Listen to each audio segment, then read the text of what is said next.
Hey everybody, it's me, Liv. I know it has been forever, and I just haven't been able to really get myself down into my craft room and find some time to actually just have some fun. So today, I just know you saw the picture, and I was looking at some embellishments in Fembra that's created by um, All Creates. I'm not sure exactly that's how you pronounce it, but I really, really love their products. And I saw that ephemera and I was thinking, you know what? I think I can make something like that myself. And this video is actually just going to be me creating the paper part of it. I'll show you the tags and the embellishments and ephemera kind of part in another video. Because the other thing is, I was watching YouTube recently and I saw a YouTube creator who does some really great stuff. And her, I think it's words and pictures. And she actually has this little segment. It's like fun play for a few minutes. So it's really just playing around for a couple minutes and not looking to complete a finished project. And I think I really needed to go to that mindset because I feel like I was putting a lot of pressure on myself to have completed projects for everyone instead of just spending some time enjoying what I'm doing. So I'm using this watercolor paper. I had this left over, and of course, pulling out some of my Linda Gann papers. This is actually, if anyone does enjoy Linda Gann and has them, this is their steampunk soiree collection. And this is actually the collection that's being used this month if you want to go and enter their monthly challenge. They do have a monthly challenge. Usually it's a color-based challenge using one of their sets, so you can create whatever you want. So I thought, might as well see if I can kill two birds with one stone and create myself some ephemera, and then in another video also show you the tags as they come out, and then finally do an art journal page. So as you can see, I usually do use a fan brush when I'm going to go ahead and put the paper down, and I'm just using some good old-fashioned water. Now I'm just going to move it around a little bit and get it moving. Underneath I do have a silicone mat, so it makes it really easy to clean up. And I realized I made a mistake. So if you see my paper, it's kind of bowing upwards. And one of the things that I forgot to do is usually when I'm using watercolor paper, a little quick trick is if you spray the back with some water, it would actually flatten out a lot more. So I definitely suggest you do that when you're working with watercolor paper. So what I ended up doing is just taking a little bit of a pause, spraying the back, and then you see how it's actually starting to flatten out with my heat gun. This is real time. I am not going to be doing this sped up because I just want to share a little bit of the process since it doesn't take too long. Now that I've gone ahead and got this all dried up, you see all these little dots here. If you want to start adding any kind of texture, any type of different things here, just by tapping onto the page, you're going to get even more colors onto it. And so that's a really quick way just to add some different color elements here and there. So I'm going to go ahead and hit this, dry this off. And then I finally decided I wanted more blue that I felt really wasn't coming out in this set. So I'm going to go ahead and take out some more blue.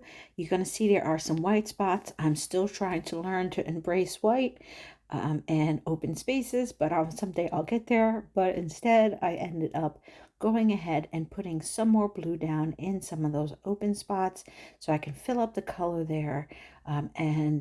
You'll see just a quick spray of water is usually enough if you're looking to do that.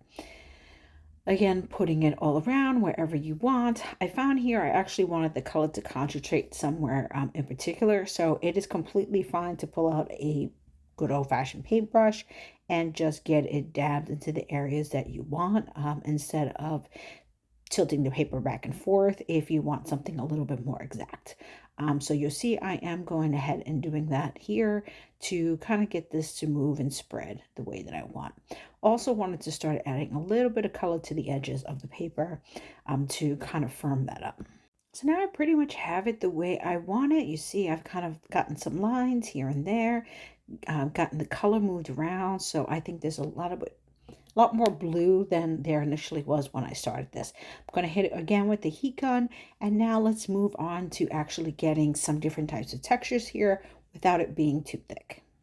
So I realized I forgot to turn my camera on before I did this. And what I ended up doing is taking a stencil, and I had just used Versamark and went ahead and stamped all over it with the Versamark ink, and now I'm going to go ahead and cover it with embossing powder. I also used a regular stencil that I had and put in some random dots throughout it. But for this one, I'm using both a silver color and a black color of embossing powder just to give it that texture when I'm working with it. So just in case you guys are wondering, yes, I do clean up in between. I usually pause my camera, clean up, and then go on to the next step because I figured you don't want to waste your time watching me doing all my cleanup.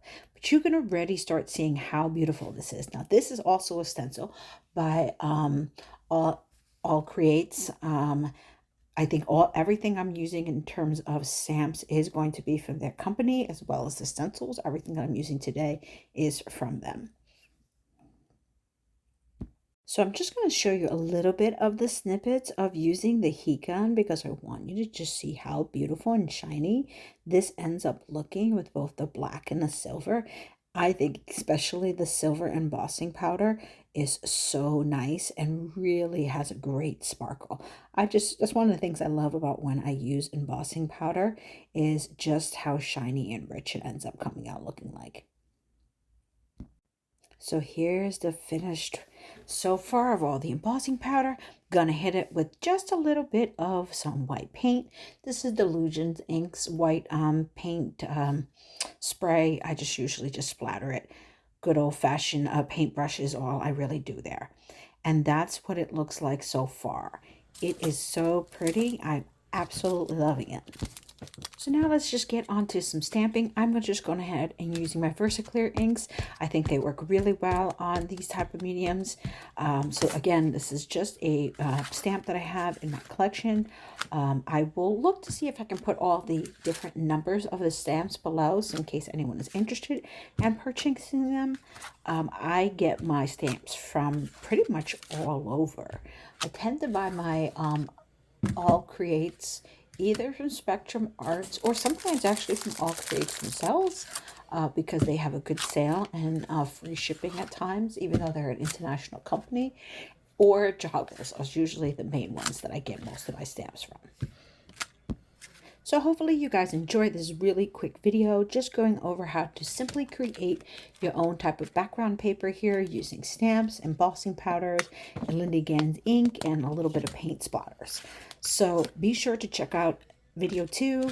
That is going to show you how I created my tags.